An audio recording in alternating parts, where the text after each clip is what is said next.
Okay, now we're going to take a look at the knee on stomach and knee on chest positions and talk about what they're for. It turns out that there's a difference between how you would do it in an MMA, how you hold that position, and why.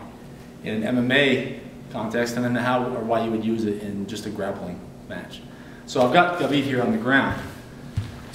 And more often than not, you'll set up knee on stomach position from side control. That's your baseline position, your launching position for that, where you always stage, or you tend to stage knee on stomach from your side control by popping up, setting the knee down either here or further up here.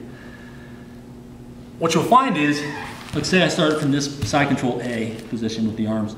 This is very common, okay? It could also happen that I'm here and I put my forearm in against his neck and put my hand here.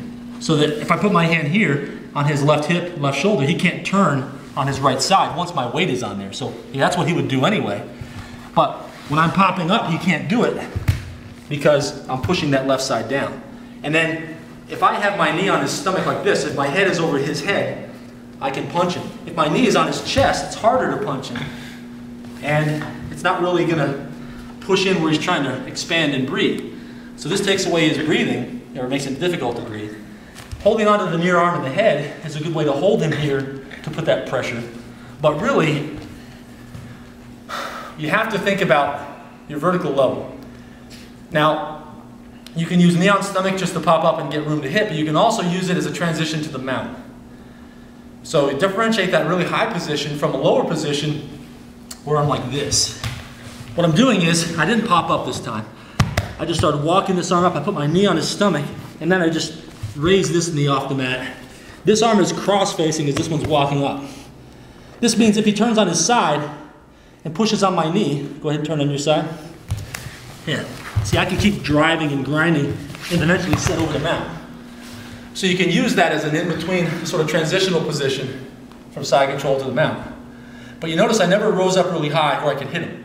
Because if I rise up really high, then it opens up the space and then I can't seal it in and get the mount. I can't seal that transition in the way I want to. So that's one thing. Sometimes he starts to do his knee elbow escape, right?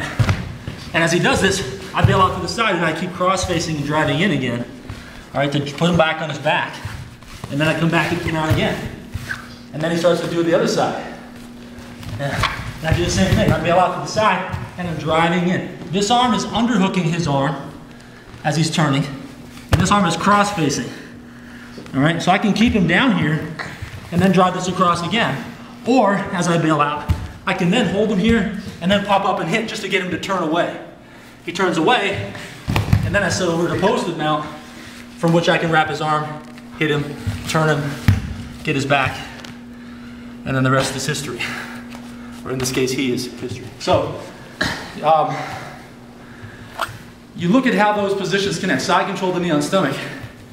It's all about what you want to do. If you're looking for the space and leverage to hit, it's going to be a higher up position. You may or may not transition to mount. But if you're really set on transitioning to mount, you stay low, you cross face, you underhook, you walk it up, and then you drag that knee across, and then you're transitioning to mount.